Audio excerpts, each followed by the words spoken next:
Hello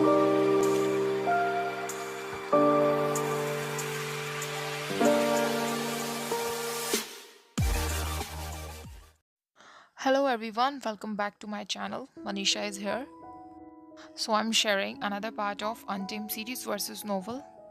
अगर आप new हो मेरे चैनल पे तो प्लीज़ मेरे चैनल को सब्सक्राइब जरूर कर देना, और अगर आपने पुराने पार्ट्स ना देखो हो तो उन्हें भी जरूर देख लेना, क्योंकि तभी आपको ये पार्ट समझ में आएगा। ये वीडियोस मैं ओनली वैंगशन लवर्स यानी कि वांगजी और वेइंग की लव स्टोरी जानने में जो इंटरेस्टेड हैं उनके लिए बना रही हूँ। जिसको भी प्रॉब्लम हो तो वो प्लीज वीडियो को मत देखिएगा। तो चलिए अब हम नेक्स्ट पार्ट शुरू करते हैं।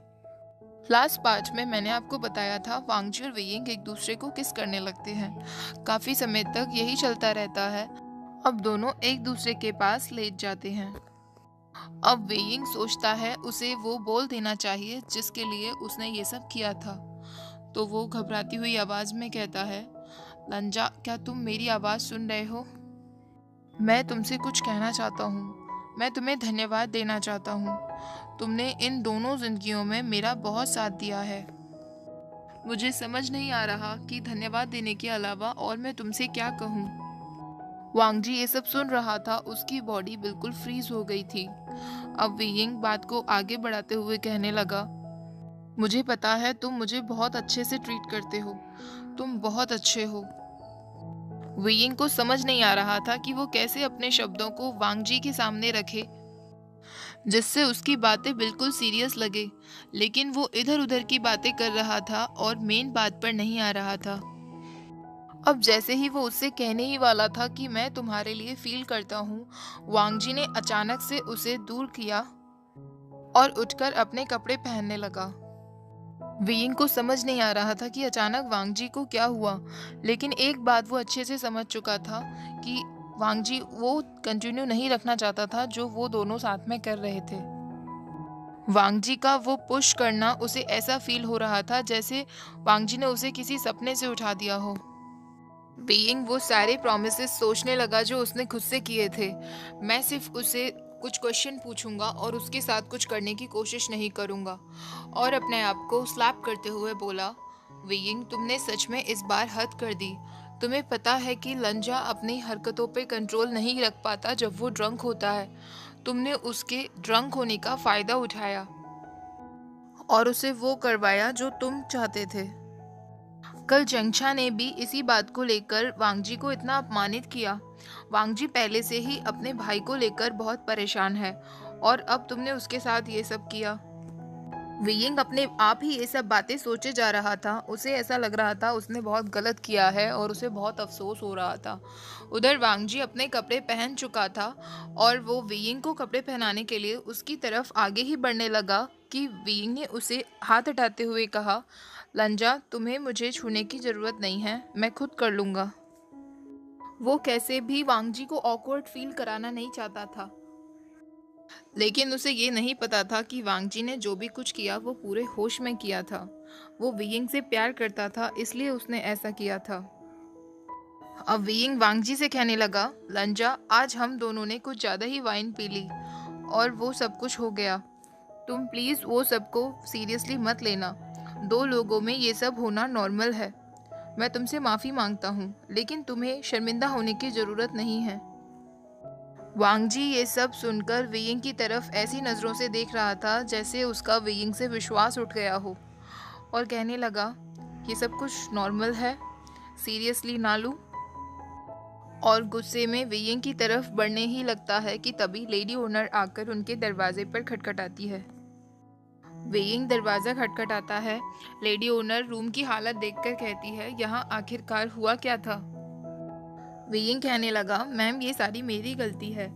मैं बहुत ज़्यादा ही ड्रंक हो गया था और मैं नहाने गया तो बाथटब टूट गया और पानी कमरे में फैल गया, लेकिन मैं इसके लिए पे कर दूंगा। लेकिन तभी उसे याद आया उसके पास तो पैसे हैं ही नहीं, और वो जो भी खर्च कर रहा था सब कुछ वांगजी ही पे कर रहा था। तो वांगजी ने इस बार भी अपना मनी पाउच निकाला और लेडी ओनर को पे कर दिया। अब वो लेडी ओनर सिल्वर कॉइन्स देखकर सॉफ्ट हो जाती है और उन दोनों से कहती है, मैं आपका रूम चेंज करवा देती हूँ। वेइंग कहता है, प्लीज हमें 2 रूम्स दिलवा दीजिए। वियिंग की हिम्मत नहीं हो रही थी कि वो वांगजी की तरफ देख सके और उसके साथ एक रूम में रुक सके। अब वो लेडी ओनर उन्हें 2 रूम्स दिलवा देती है।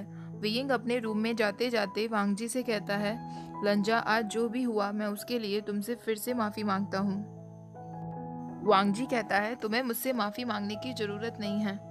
अच्छे से आराम करना और कल हम गोयन टेम्पल के बारे में बात करेंगे। वियिंग भी कहता है, तुम भी ठीक से आराम करना और हम लोग कल बात करेंगे।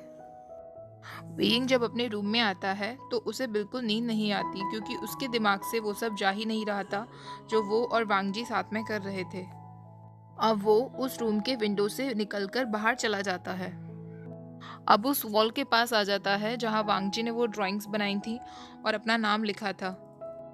वो ड्राइंग्स मिटाने का सोचता है, तभी उसे वहाँ वेनिंग दिखता है जो पहले से ही वो ड्राइंग्स मिटा रहा था।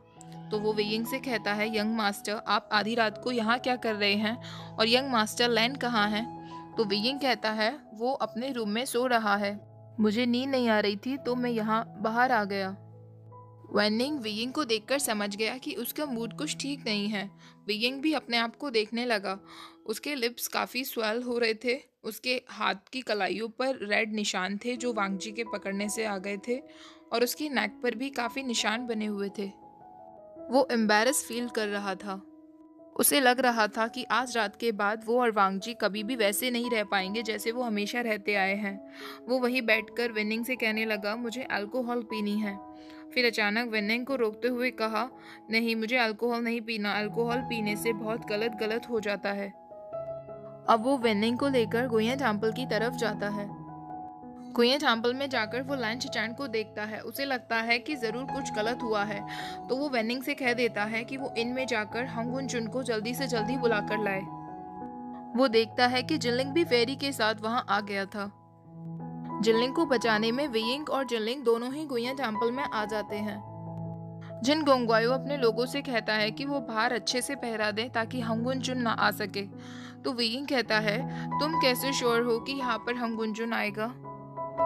जिन गोंगवायू कहता है, यंग मास्टर वे, आप मुझसे ये ना कहें कि आप यहाँ आए हैं और हंगुंजन आपके साथ नहीं आए, क्योंकि मैं आपका विश्वास नहीं करूँगा। ऐसा हो ही नहीं सकता। लैन चिचैन भी पूछना शुरू कर देता है, यंग मास्टर वे, वांगजी आपके साथ क्यों नहीं है? तो वियिंग कहता है, हम दोनों अलग अलग आए हैं। तो लैन चिचैन कहने लगता है, मैंने सुना है ब्यूरल माउंट्स में जूनियर्स को बचाते वक्त आप घायल हो गए थे, तो आपको ऐसी हालत में वांगजी कभी अकेला तो नहीं छोड़ेगा। फिर वियिंग कहता है, मुझे रात को नींद नहीं आ रही थी तो मैं अपने रूम से वापस आ गया। वांगजी अभी भी अपने रूम में सोया हुआ है। जिन गंगवायो पूछता है, आप दोनों ने 2 अलग अलग रूम्स लिए? वियिंग कहता है, आपसे किसने कहा कि हम एक ही रूम में रहेंगे? लैन चिचैन भी पूछने लगता है, यंग मास्टर वे, क्या आपके और वांगजी के बीच में कुछ हुआ है? वियिंग को समझ नहीं आ रहा था कि लैन चिचैन ऐसे क्यों पूछ रहा है। जिन गुंगवायु कहने लगता है, यानी सचमुच में आप दोनों के बीच कुछ हुआ है। वियिंग कहने लगा, लियोफोन जुन, इस वक्त सारा कल्टीवेशन वर्ल्ड तुम्हारे खिलाफ है, लेकिन तुम्हें अभी भी दूसरों की पड़ी है। तो जिन गुंगवायु कहता है, ऐसा नहीं है, मुझे बस ये देखकर अफसोस होता है कि वांगजी ने इतने साल अपनी तड़प में बिता दिए, लेकिन अभी तक उसके प्यार को हैप्पी एंडिंग नहीं मिली है। वियिंग चौंकते हुए कहने लगा, कैसी तड़प और कैसी हैप्पी एंडिंग? जिन गोंगवायो और लैन चिचैन दोनों ही सरप्राइज्ड हो गए थे। लैन चिचैन पूछने लगा, यंग मास्टर वे, कहीं ऐसा तो नहीं कि इतने समय वांगजी के साथ रहने पर भी आप उसकी फीलिंग्स को नहीं समझ पाए हैं? जिन गोंगवायो भी कहता है, अगर हंगुन जुन ने ऐसा सुना तो वो बहुत दुखी होगा। अब वियिंग लैन चिचैन का हाथ पकड़ते हुए कहने लगता है, जेवू जुन, आप कैसी फीलिंग्स की बात कर रहे हैं? क्या प्लीज आप मुझे पूरी बात बताएंगे? लैन चिचैन गुस्से में उसका हाथ झटकते हुए कहता है, यंग मास्टर वे, क्या आपको सच में नहीं पता कि वांगजी को वो निशान क्यों आए और उसके चेस्ट पर वो ब्रांड मार्क क्यों है? वियिंग फिर से उसके हाथ पकड़ते हुए कहता है, जेवू जुन, क्या वो निशान मेरी वजह से हैं? क्या लंजा की इंजरीज से मेरा कुछ लेना देना है? लैन चिचैन फिर उससे कहता है, अगर आपसे कुछ लेना देना नहीं होता तो क्या वांगजी खुद ही अपने आप को इतना कष्ट पहुंचाता? क्या आप सब भूल चुके हैं कि नाइटलेस सिटी वाले दिन क्या हुआ था? वियिंग कहता है, मुझे लगता था कि मैं कैसे भी खुद ही अपने आप ब्यूरियल माउंट्स तक पहुंच गया होऊंगा। अब लैन चचैन कहता है, यंग मास्टर वे, उस दिन आपको 3000 से भी ज्यादा लोग मारना चाहते थे। सिर्फ वांगजी ही था जो आपको बचाने में लगा था। उस दिन आपने स्टेजन टाइगर सील के दोनों पार्ट्स को आपस में मिला दिया, जिससे काफी हत्याएं हुई, लेकिन इससे आपकी भी पूरी एनर्जी खत्म हो चुकी थी। वांगजी भी आपको बचाते में बहुत इंजर्ड हो चुका था, लेकिन फिर भी जब उसने देखा कि सब आपको मारना चाहते हैं, उसमें जितनी भी स्पिरिचुअल एनर्जी बची थी वो उस एनर्जी के साथ बीचन पर आपको वहां से ले गया और ब्यूरियल माउंट्स में ले आया। 4 घंटे बाद जब हम सबकी स्पिरिचुअल एनर्जी वापस आई तो अंकल ने देखा कि तुम वेइंग को लेकर वहां से जा चुके थे। मुझे डर था कि अगर बाकी क्लैन लीडर्स को पता चला कि वांगजी आपको बचाकर ले गया है तो वांगजी की रेपुटेशन पर फर्क पड़ सकता था। इसीलिए अंकल और 33 और सीनियर्स के साथ हम लोग तुम्हें ढूंढने निकले और अंत में तुम हमें ब्यूरियल माउंट्स में मिले। वांगजी ने तुम्हें एक केव में छुपा दिया था और वो तुम्हें स्पिरिचुअल एनर्जी दे रहा था। तुम घायल हालत में थे। वांगजी तुमसे अपनी फीलिंग्स बताया जा रहा था, लेकिन तुम बस उसे वहां से जाने के लिए कह रहे थे। अंकल ने जब ऐसा देखा तो वो बहुत गुस्सा हो गए थे और वांगजी से इस बात पर सफाई मांगना चाहते थे, लेकिन वांगजी ने कहा कि वो कुछ नहीं कहना चाहता और वो जो भी कुछ कर रहा है अपने दिल से कर रहा है। वांगजी ने कभी अंकल को जवाब नहीं दिया, लेकिन तुम्हारे लिए ना सिर्फ वांगजी ने अंकल को पलटकर जवाब दिया, बल्कि उसने हमारे उन 33 सीनियर्स को भी घायल किया। लेकिन क्योंकि वांगजी नियमों का पक्का था, बाद में वो क्लाउड रेसेस वापस आया और अपनी सजा के लिए वहीं बैठा रहा। क्योंकि उसने हमारे 33 सीनियर्स को घायल किया था तो अंकल ने उसे 33 कोड़े मारे जाने की सजा सुनाई। वेइंग दुखी मन से सिर्फ एक ही बात बोले जा रहा था कि उसे इस बारे में कुछ भी नहीं पता था। लैन चचैन ने कहा, जब वो आपको ब्यूरियल माउंट्स में छुपाने के बाद अपनी लो एनर्जी के साथ वापस आया था, उसकी एनर्जी पूरी तरीके से खत्म हो चुकी थी, लेकिन ऐसी हालत में ही उसे 33 कोड़े मारे गए। उसके बाद 3 साल तक वो कोल्ड पॉन्ड केव में एकांतवास में था, लेकिन सच बात तो ये है कि उसकी हालत इतनी बुरी हो गई थी कि वो बेड से उठ भी नहीं सकता था। मैं उसके पास गया और मैंने उससे कहा, वांगजी, यंग मास्टर वे ने बहुत गंभीर गलती की है, तुम ऐसा क्यों कर रहे हो? लेकिन उसका सिर्फ एक ही कहना था, ब्रदर, मुझे नहीं पता वेइंग सही है या गलत, लेकिन मैं उसके लिए कुछ भी सहने के लिए तैयार हूँ। पर जब उसने सुना कि आप उससे दूर जा रहे हैं तो वो ऐसी ही हालत में कैसे भी ब्यूरियल माउंट्स पहुंचा ताकि वो आपको बस आखिरी बार देख सके। जब उसने आपको केव में छुपा दिया था और जिस तरह वो आपको देख रहा था और अपनी फीलिंग्स बता रहा था, किसी को भी पता चल जाता कि वो आपसे कितना प्यार करता है, और आप कह रहे हैं कि आपको कुछ नहीं पता। यही देखकर मेरे अंकल और भी ज्यादा गुस्सा हो गए थे, क्योंकि बचपन से हमेशा वांगजी सारे शिष्यों के बीच में एक मिसाल बनता हुआ आया है, जिसने कभी कोई गलती नहीं की और हमेशा ईमानदार रहा।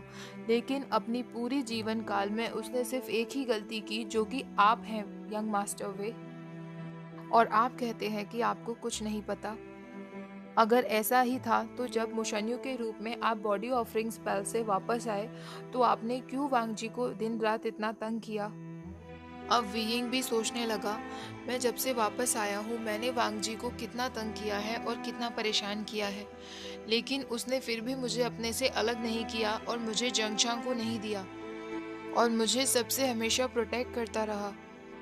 मैंने उसके साथ क्लाउड रेसेस में कितना कुछ करने की कोशिश की जिससे वो मुझे वहां से बाहर निकलवा दे, लेकिन उसने मेरी सारी हरकतें सही। और अभी कुछ समय पहले इनमें जब हम दोनों साथ सो रहे थे, उसने मुझे अचानक से अलग कर दिया। क्या वो सोच रहा होगा कि मैं पहले की तरह फिर से उसके साथ मजाक कर रहा हूँ? ये सब सोच सोचकर अब वेइंग से रहा नहीं जा रहा था और वो गुयेन टेम्पल से बाहर जाने लगा और कहने लगा, मुझे अभी लंजा से मिलना ही होगा। तभी जिन गोंगवायु ने कहा, यंग मास्टर वे, आप इतनी जल्दबाजी ना करें, आपका हंगुंजन आ चुका है। वांगजी टेम्पल की सीढ़ियों पर बेचैन हाथ में लिए खड़ा था। वेइंग वांगजी की तरफ बढ़ने ही लगा था कि तभी उसे अपनी गर्दन पर एक पतले तार का अनुभव हुआ। अब जिन गोंगवायो वांगजी से कहने लगा, हंगुंजन, आप प्लीज 5 कदम पीछे चले जाएं। वियिंग कहने लगा, लंजा उसकी बात मत सुनो, पीछे मत जाना। लेकिन वांगजी 5 कदम पीछे चला गया। अब जिन गोंगवायो कहने लगा, हंगुन जुन, अब आप बीचन को भी म्यान में वापस रख दें। वांगजी ने ऐसा ही किया। अब वियिंग कहने लगा, जिन गोंगवायो तुम हद से ज्यादा आगे बढ़ रहे हो। तो जिन गोंगवायो कहने लगा, क्या इसे हद से ज्यादा आगे बढ़ना कहेंगे? मैं तो अभी चाहूंगा कि हंगुन जुन अपनी स्पिरिचुअल पावर्स को भी सील कर दें। वियिंग कुछ कहने ही वाला था कि जिन गोंगवायो ने तार से उसकी गर्दन पर वार किया, जिससे उसकी गर्दन से ब्लड निकलने लगा। वांगजी ये देखकर बहुत घबरा गया और उसने तुरंत अपने स्पिरिचुअल पावर्स को सील कर दिया और कहने लगा, वियिंग को छूना भी मत। और जिन गोंगवायो हंसते हुए कहने लगा, हंगुन जुन को मेरी सारी बातें माननी ही होंगी, क्योंकि अभी उसकी जान यानी कि वियिंग की जान मेरे हाथों में है। वांगजी कहने लगा, उसे छोड़ दो। तभी वियिंग कहने लगा, लंजा, मुझे तुमसे कुछ कहना है। तो जिन गोंगवायो कहने लगा, यंग मास्टर वे, आप बाद में भी कह सकते हैं। लेकिन वियिंग कहने लगा, नहीं, ये अर्जेंट है और मुझे अभी ही कहना होगा। और वियिंग कहने लगता है, लंजा, कुछ देर पहले मैं अभी सच में तुम्हारे साथ बेड में सोना चाहता था। ये सुनकर जिन गोंगवायो के हाथ से तार छूट जाता है और वियिंग जाकर वांगजी के गले लग जाता है और उससे कहने लगता है, लंजा, तुमने सुना मैंने क्या कहा? वांगजी को देखकर ऐसा लग रहा था जैसे वो फिर से सुनना चाहता हो, उसे अपने कानों पर विश्वास ना हो रहा हो। तो वियिंग फिर से कहना शुरू करता है, मैं अभी सच में तुम्हारे साथ। वो इतना कह ही पाता है कि लैन चचैन उसे रोकते हुए कहता है, यंग मास्टर वे, क्या आपको लगता है ये सही समय है ये सब बात कहने का? तो वियिंग कहता है, जेवू जुन, मुझे माफ करिएगा, लेकिन मैं सच में अब बिल्कुल भी नहीं रुक सकता। तभी अचानक वहाँ बारिश होने लगती है और जिन गोंगवायो सबको टेम्पल में अंदर जाने के लिए कहता है। वियिंग ऐसे ही वांगजी को हक किए हुए था और सब मिलकर अंदर टेम्पल में आते हैं। वांगजी वियिंग से बैठने के लिए कहता है। वियिंग वांगजी की तरफ देख रहा था। वांगजी के फेस पर उसे कुछ एक्सप्रेशन नहीं नजर आ रहे थे। तो वियिंग सोचने लगा, कहीं ऐसा तो नहीं लंजा सोच रहा हो मैं अभी भी बस मजाक ही कर रहा हूँ जैसे मैं पहले किया करता था, और वो विश्वास करेगा भी क्यों?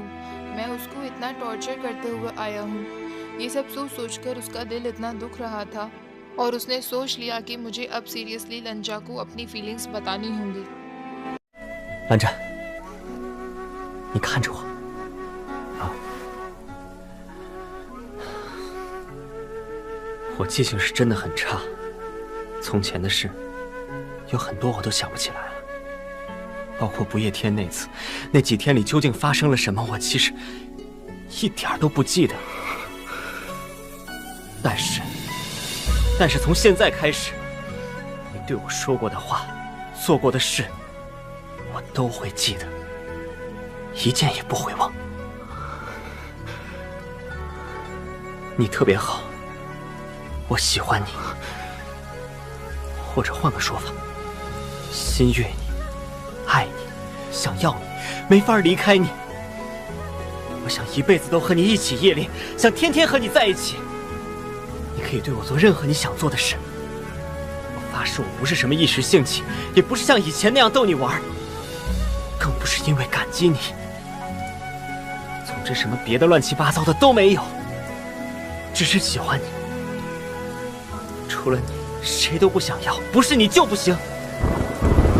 蓝湛，只要你愿意。蓝湛，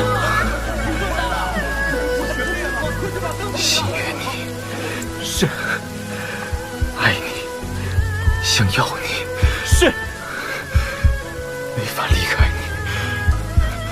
除了你，谁都不想要，不是你就不行。